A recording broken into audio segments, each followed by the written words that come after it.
Hello everyone, welcome to our YouTube channel life of సురీతను.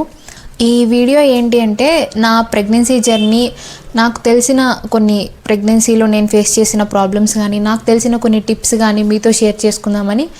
అంటే తెలియని వాళ్ళకి తెలుస్తుంది, కొంచెం హెల్ప్ అవుతుంది అని ఈ వీడియో చేస్తూ ఉన్నాను. ఫస్ట్ ఈ పర్టికులర్ వీడియో అయితే ఫస్ట్ ట్రిమిస్టర్ నాకు ఎలా ఉండిందంటే, ఫస్ట్ మంత్ నుంచి థర్డ్ మంత్ వరకు నాకు ఎలా ఉండింది, నాకు ఏం సిమ్టమ్స్ ఉన్నాయి, ఇంకా నా బాడీ కండిషన్ ఎలా ఉండింది, స్కాన్స్ ఏమేమి చేయించుకున్నాను, ఇంకా దాని గురించి అయితే నేను ఈ వీడియోలో ఎక్స్ప్లెయిన్ చేస్తాను. మేబీ కొంతమంది కన్నా అవేర్నెస్ వస్తుంది, కొంతమందికి హెల్ప్ అవుతుంది అని అనుకున్నాను. సో ల్యాగ్ లేకుండా వీడియో స్టార్ట్ చేద్దాం. ఫస్ట్ అయితే నాకు కన్ఫర్మ్ అయిన, అంటే నేను ఇంట్లోనే టెస్ట్ చేసుకున్నాను, టెస్ట్ కిట్ ఉంటుంది కదా, టెస్ట్ చేసుకున్న తర్వాత ఇమ్మీడియట్గా నేనేం హాస్పిటల్కి వెళ్ళలేదు. ఎందుకంటే మనకి టెస్ట్లో పాజిటివ్ వచ్చినా కూడా స్కాన్లో మనకి బయటపడడానికి, బేబీ గ్రోత్ కనిపించడానికి కొంచెం టైం పడుతుంది. సో నేను ఆల్మోస్ట్ ఒక 8 వీక్స్కి అలా నా ఫస్ట్ స్కాన్కి వెళ్ళాను. చాలామంది భయపడుతూ ఉంటారు, ఏమంటే స్టార్టింగ్లో స్కాన్కి వెళ్ళొద్దు, వాళ్ళు పెట్టే హీట్ వల్లే ఈ ప్రెగ్నెన్సీ పోతుంది అది ఇది అని. కానీ అదేం కాదు, అది హీట్ యాక్చువల్గా మనకి చేసే స్కాన్ హీట్తో ఏం చెయ్యరు, అల్ట్రాసౌండ్ అని అది ఒక వేరే ప్రాసెస్ అనమాట. సో దానివల్ల ప్రెగ్నెన్సీ పోయే ఛాన్సెస్ అయితే అసలు ఉండవు. సో స్కానింగ్కి వెళ్ళాలనుకునే వాళ్ళు అయితే భయపడకుండా ఫస్ట్ స్కాన్ వెళ్ళొచ్చు. అంటే ఇది డేట్ స్కాన్ అంటారు. మనకి పీరియడ్ స్కిప్ అయిన కొన్ని రోజులకి మనకి కన్ఫర్మేషన్ కోసం స్కాన్కి వెళ్తే బాగుంటుంది. వెళ్ళాలనుకునే వాళ్ళకైతే చెప్తా ఉన్నాను, దీనివల్ల అయితే ప్రాబ్లం ఏం లేదు. యాక్చువల్గా వెళ్తే మనం చెప్పలేం ఎప్పుడు ఎలా ఉంటుంది అని. మేబీ చిన్న చిన్న ఇష్యూస్ ఉండిండొచ్చు కొంతమందికి ఏదైనా బాడీలో ఆల్రెడీ ప్రాబ్లం ఉండి దానివల్ల ప్రెగ్నెన్సీ స్టార్టింగ్ నుంచి ఇష్యూ ఉండిండొచ్చు. సో అవన్నీ తెలుస్తాయి అన్నమాట ఫస్ట్ స్కాన్లో. ప్లస్ ఇంకొకటి మనకి సింగిల్ బేబీనా ట్విన్ బేబీనా అనేది కూడా ఆల్మోస్ట్ ఫస్ట్ స్కాన్లోనే తెలిసిపోతుంది. సో నేనైతే ఫస్ట్ 8 వీక్స్కి స్కానింగ్కి వెళ్ళాను. ఎందుకు 8 వీక్స్కి వెళ్ళానంటే, 8 వీక్స్కి ఆల్మోస్ట్ బేబీకి హార్ట్ బీట్ స్టార్ట్ అయిపోయి ఉంటుంది. సో ఇంకా అప్పుడైతే కొంచెం క్లియర్గా చెప్పగలుగుతారు కదా, ఆల్మోస్ట్ హార్ట్ బీట్ స్టార్ట్ అవుతుంది. అసలు నేను ఎక్స్పెక్ట్ చేయడమే హార్ట్ బీట్ స్టార్ట్ అయి ఉంటుంది అని ఎక్స్పెక్ట్ చేసి వెళ్ళాను. యాక్చువల్గా 8 వీక్స్కి స్టార్ట్ అవ్వాలి. వెళ్ళిన ఫస్ట్ స్కాన్లో నాకు తెలిసింది ఏమి అంటే, శాక్ ఫామ్ అయింది కానీ ఇంకా బేబీ ఫామ్ అవ్వలేదు. ఇదేం పెద్ద ఇష్యూ కాదు. అంటే చాలామంది తెలియక ఫస్ట్ స్కాన్ వెళ్ళినప్పుడు ఇలా చెప్పిన తర్వాత కొంతమంది టెన్షన్ పడుతూ ఉంటారు. ఇదేమి ఇష్యూ కాదు.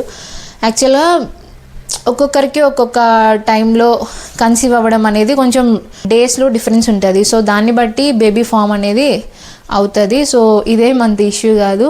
కొంచెం వెయిట్ చేయమని చెప్తారు డాక్టర్స్ అయితే. సో దానికేం భయపడాల్సిన అవసరం లేదు. సో నాకు కూడా అలాగే చెప్పారు. నేను ఫస్ట్ స్కాన్కి వెళ్ళిన తర్వాత చూపించారు, శాక్ ఫామ్ అయింది, బేబీ ఇంకా ఫామ్ అవ్వలేదు. బట్ డాక్టర్ కూడా అదే చెప్పారు, యాక్చువల్గా ఈ టైంకి హార్ట్ బీట్ స్టార్ట్ అయి ఉండాలి. ఎందుకంటే వాళ్ళ క్యాల్కులేషన్ ప్రకారం 8 వీక్స్కి అంతా బేబీ ఫామ్ అవుతుంది, ఇంకా హార్ట్ బీట్ కూడా స్టార్ట్ అయిపోతుంది. బట్ కొంతమందికి లేట్ అవుతుంది, అది న్యాచురల్, అదేమి ప్రాబ్లం కాదు అది. సో వాళ్ళైతే నాకు మళ్ళీ ఒక 10 to 11 డేస్ గ్యాప్లో ఇచ్చారు. సేమ్ స్కాన్ రిపీట్ చేసుకోమని చెప్పి ఇచ్చారు. ఈ ఫస్ట్ పీరియడ్ స్కిప్ అయిన వెంటనే చేసుకునే స్కాన్ని డేటింగ్ స్కాన్ అంటారు. సో అది నాకు మళ్ళీ రిపీట్ చేసుకోమని ఇచ్చారు. సో నేను ఒక 11 డేస్కి కాదు కానీ ఒక 2 వీక్స్ తర్వాత వెళ్ళాను. అప్పటికి నాకు ఇంకా డాక్టర్ స్కాన్ చేశారు. అప్పుడు ఫస్ట్ టైం నేను బేబీ హార్ట్ బీట్ విన్నాను. ఆబ్వియస్గా ఎవరికైనా చాలా హ్యాపీగా అనిపిస్తుంది, నాకు అంతే. సో ఇంకా నేను ఎక్స్పెక్ట్ చేసినట్లే బేబీ ఫామ్ అయింది, హార్ట్ బీట్ స్టార్ట్ అయింది, అంతా హ్యాపీ. ఇక్కడ మెయిన్ చాలామంది చేసే మిస్టేక్ ఏంది అంటే, స్టార్టింగ్ స్టేజ్ నుంచి మనకి ఫోలిక్ యాసిడ్, ప్రెగ్నెన్సీ ఉమెన్కి ఫోలిక్ యాసిడ్ అనేది చాలా చాలా ఇంపార్టెంట్. బేబీ గ్రోత్కి, బేబీ బ్రెయిన్ డెవలప్మెంట్కి కానీ, స్పైనల్ కార్డ్ అవన్నీ ఫామ్ అవ్వడానికి చాలా ఇంపార్టెంట్ ఫోలిక్ యాసిడ్. చాలామంది తెలియక డాక్టర్ దగ్గరికి వెళ్ళక, ఏముందిలే థర్డ్ మంత్లో వెళ్ళొచ్చులే అట్లా అనుకొని మిస్ చేస్తూ ఉంటారు. సో యాక్చువల్గా ఈ ఫోలిక్ యాసిడ్ మెయిన్ యూస్ చేయాల్సింది ఫస్ట్ మంత్ నుంచి థర్డ్ మంత్ వరకు కంపల్సరీ యూస్ చేయాలి. ఆ తర్వాత మనం ఎలాగో డాక్టర్ దగ్గరికి వెళ్ళిన తర్వాత వాళ్ళు సజెస్ట్ చేస్తారు టాబ్లెట్స్ అని, మన హెల్త్ని బేస్ చేసుకొని వాళ్ళు చెప్తారనమాట ఏమేమి వాడాలి. ఫోలిక్ యాసిడ్ ఏం డేంజర్ కాదు, ఇట్లా డాక్టర్ ప్రిస్క్రిప్షన్తోనే యూస్ చేయాలి అలా ఏం కాదు. ఫోలిక్ యాసిడ్ అనేది ప్రెగ్నెన్సీ ఉమెన్కి కావాల్సిన మినిమం స్టార్టింగ్ స్టేజ్ నుంచి. చాలామంది ఫోలిక్ యాసిడ్ టాబ్లెట్ని మిస్ చేస్తూ ఉంటారు, అది మాత్రం మిస్టేక్. ఎందుకంటే నేను సెకండ్ స్కాన్కి వెళ్ళినప్పుడు కూడా అక్కడ నాతో పాటు వచ్చిన పేషెంట్కి స్కాన్ చేసి వాళ్ళు రిపోర్ట్స్ చెప్పారు ఏమంటే బేబీ బ్రెయిన్ డెవలప్ అవ్వలేదు.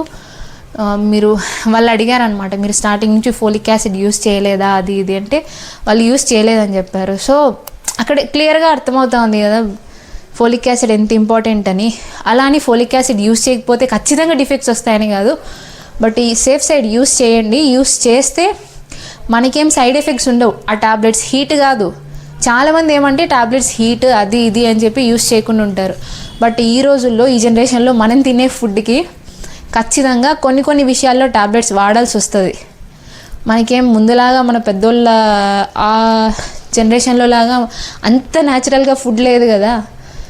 సో ఖచ్చితంగా కొన్ని వాటికి టాబ్లెట్స్ అవసరం ఉంటుంది, అదేం తప్పు కాదు. సో ఫోలిక్ యాసిడ్ అనేది హీట్ కాదు, ఖచ్చితంగా యూస్ చేయండి.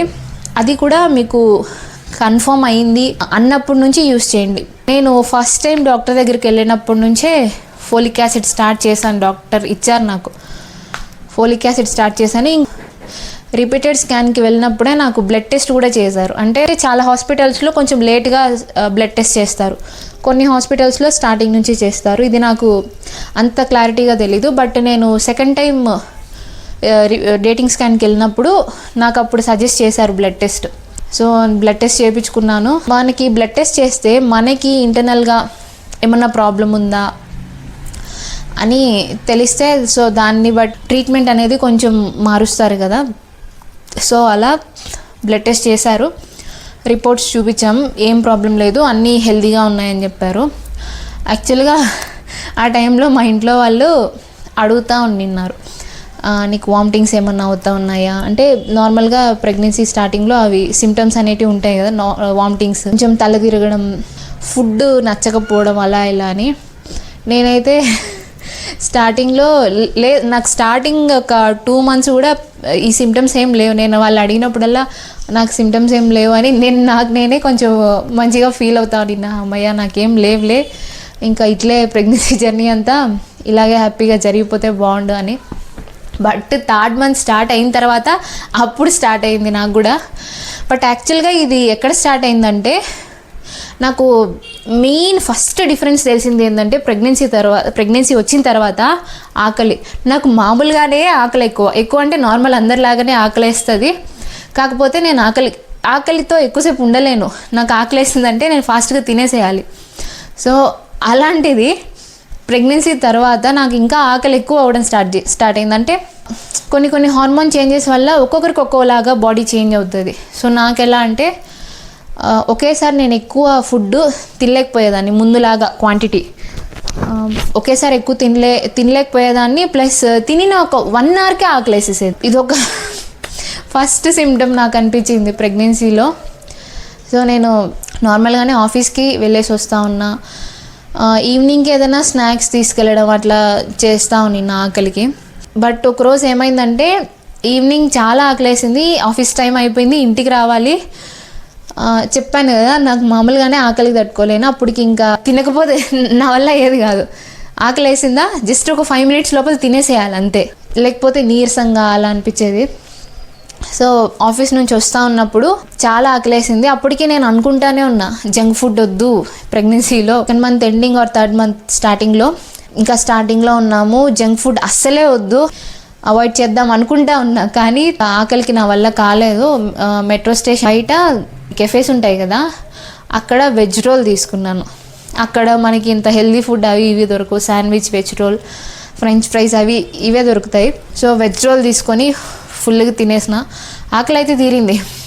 ఇంటికి వచ్చిన తర్వాత అప్పుడు స్టార్ట్ అయింది ఏదో కొంచెం కడుపు అంతా అన్ఈజీగా, డైజెషన్ సరిగ్గా అవ్వలేదు, మేబీ అది డైజెషన్ సరిగ్గా అవ్వలేదు అనుకుంటా.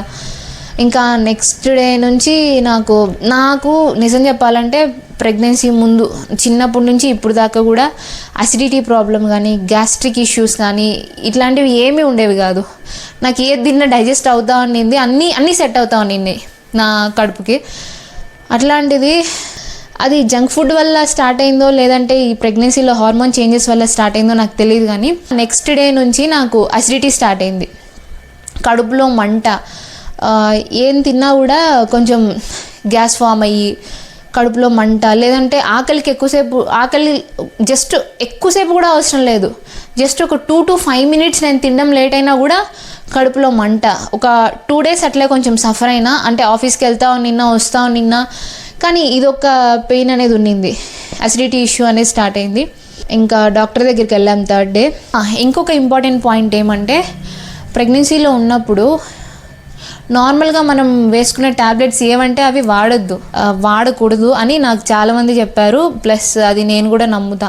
ఇంకొక ఇంపార్టెంట్ పాయింట్ ఏంటంటే ప్రెగ్నెన్సీలో ఉన్నప్పుడు నార్మల్గా మనము హెడ్ఏక్కి, బాడీ పెయిన్స్కి, దీనికి గ్యాస్ట్రిక్కి ఇవి అవైలబుల్లో ఉంటే అవి ట్యాబ్లెట్స్ వేసేసుకుంటూ ఉంటాం కదా. బట్ ప్రెగ్నెన్సీలో అలా చేయొద్దు. ఒక్కసారి గైనకాలజిస్ట్ని కన్సల్ట్ అవ్వండి, మీ డాక్టర్ని కన్సల్ట్ అయ్యి వాళ్ళే సజెస్ట్ చేస్తారనమాట మీకు ఇప్పుడు ఏది బెస్ట్. డోసేజ్ అనేది వాళ్ళకి తెలుస్తుంది, మనం ఏ డోసేజ్లో తీసుకోవచ్చు అనేది వాళ్ళకి తెలుస్తుంది. సో ఇది ఒక మెయిన్ పాయింట్. ఏదన్నా ప్రెగ్నెన్సీలో హెల్త్ బాగాలేకుండా వచ్చినప్పుడు గైనకాలజిస్ట్ని కన్సల్ట్ అయ్యి వాళ్ళు చెప్పిన ట్యాబ్లెట్స్ మాత్రమే యూస్ చేయడం బెటర్ అండ్ సేఫ్. మేము కూడా గైనకాలజిస్ట్ దగ్గరికి వెళ్ళాము, నా సిచ్యువేషన్ అంతా చెప్పాను, అసిడిటీ స్టార్ట్ అయింది. సో అప్పుడు వాళ్ళు చెప్పారు ఇది హార్మోన్ చేంజెస్ వల్ల కూడా ఇలా జరుగుతుంది.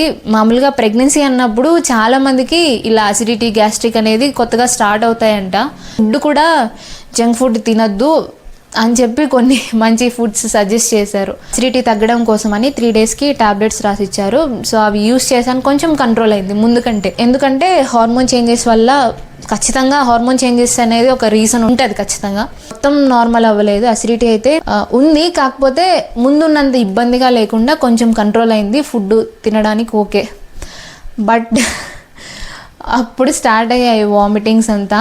కొంతమందికి వామిటింగ్స్, ఈ నాజియా అనేది ఉంటుంది, కొంతమందికి ఉండదు. అది వాళ్ళ బాడీ టైప్ని బట్టి ఉంటుంది. హార్మోన్ చేంజెస్ అని కొన్ని రీజన్స్ ఉంటాయి. మనం ఆపడానికి, వామిటింగ్స్ తగ్గించుకోవడానికి అట్లంతా ఏం లేదు. వామిటింగ్స్ అనేటివి నార్మల్. ఫస్ట్ 3 months ఇలానే ఉంటుంది. ఒక్కోసారి అయితే ఇంకా ఫుల్ బాడీ రెస్ట్లోనే ఉండాలనిపిస్తుంది, పడుకునే ఉండాలనిపిస్తుంది. అది కామన్. వామిటింగ్స్ అంటే నాకు ఎలా ఉండిందంటే, నాకు బ్రష్ చేసేటప్పుడు బ్రష్ చేయాలంటే చాలు, ఇంకా జస్ట్ బ్రష్ చేయాలి అంటే నాకు ఖచ్చితంగా వామిటింగ్ వస్తుంది. అట్లుండింది 3rd month అంతా కూడా. బ్రష్ చేసేటప్పుడు ఎక్కువ ట్రిగర్ అవుతా ఉన్నింది. వామిటింగ్స్ అవ్వడం వల్ల నాకు కొంచెం నీరసం అవ్వడం, అట్లా ఆఫీస్కి వెళ్ళడం అయ్యేది కాదు. సో మెడికల్ సర్టిఫికేట్ ఆఫీస్లో సబ్మిట్ చేసి ఇంకా వర్క్ ఫ్రమ్ హోమ్ తీసుకున్నాను. 2 to 3 weeks అట్లా నేను వర్క్ ఫ్రమ్ హోమ్ చేశాను.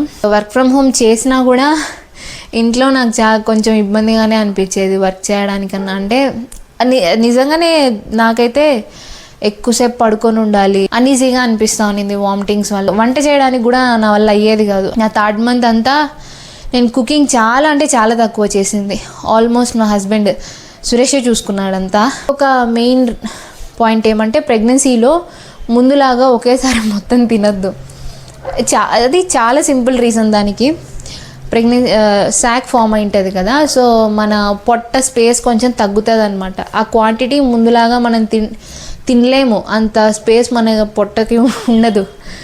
సో కొంచెం తినండి, ఫ్రీక్వెంట్గా తినండి. అంటే 3rd month ఎండ్లో ఇంకొక మెయిన్ స్కాన్ ఉంది. ఫస్ట్ డేటింగ్ స్కాన్ చెప్పాను కదా, సో దాని తర్వాత ఎన్టీ స్కాన్ అనేది, ఇది చాలా ఇంపార్టెంట్ స్కాన్. ఇది మాత్రం అస్సలు మిస్ చేయొద్దు. మోస్ట్లీ 3rd month ఎండ్లో చేయించుకుంటారు. నేను కొంచెం లేట్గా, అంటే 4th month స్టార్టింగ్లో అలా చేయించుకున్నా. ఎన్టీ స్కాన్ అనేది బేబీ కరెక్ట్గా గ్రోత్ అవుతూ ఉందా లేదా, ఇంట్లో కొన్ని మేజర్ డిఫెక్ట్స్ అనేటివి తెలుస్తాయి. సో ఏమైనా డిఫెక్ట్స్ ఉంటే ముందే తెలుసుకొని దానికి తగిన ట్రీట్మెంట్ డాక్టర్స్ ఇస్తారు. ఇప్పుడు ఏదైనా ఒక డిసీజ్ ఉంది, ఈ పర్టికులర్ స్టేజ్లో అయితేనే క్యూర్ చేయగలుగుతాం. ఆ స్టేజ్ దాటిందంటే కష్టమవుతుంది. స్కానింగ్స్ అనేవి కరెక్ట్ టైంలో చేయించుకోవాలి. లేట్ చేయడం వల్ల మనకి ఇష్యూ. ఏమన్నా ప్రాబ్లం ఉంటే స్కాన్ చేసి అన్నీ కరెక్ట్ ఉన్నాయి, ఏ ఇష్యూ లేదు అని చెప్పారు నాకు. అండ్ ఇంకా నా pregnancy journey first trimester first month నుంచి థర్డ్ మంత్ వరకు అయితే ఇలా ఉండింది. ఏమైనా డౌట్స్ ఉన్నా ప్రెగ్నెన్సీ గురించి కానీ ఫుడ్ గురించి ఏమైనా టిప్స్ కావాలన్నా కమెంట్ చేయండి. నాకు తెలిసింటే మాత్రం నేను ఖచ్చితంగా దానికి రెస్పాండ్ అవుతాను, రిప్లై ఇస్తాను. అది నా జర్నీ అనమాట ఫస్ట్ ట్రిమిస్టర్లో. సో ఇంతే, ఆల్మోస్ట్ నేను ఏమేమి చెప్పాలనుకున్నానో అవన్నీ చెప్పానని అనుకుంటా ఉన్నా. నెక్స్ట్ వీడియోలో నా second trimester journey 4th month నుంచి 6th మంత్ వరకు నాకు ఎలా ఉండింది, దాంట్లో ఇంపార్టెంట్ స్కాన్స్, ఇంకా దాని గురించి డీటెయిల్స్ అన్నీ నెక్స్ట్ వీడియోలో డిస్కస్ చేసుకుందాం. Thank you. మేము చేసే కంటెంట్ నచ్చితే మాత్రం సబ్స్క్రైబ్ చేసుకోవడం మర్చిపోవద్దు. ఒకవేళ వీడియో నచ్చితే లైక్ చేయడం కూడా మర్చిపోవద్దు.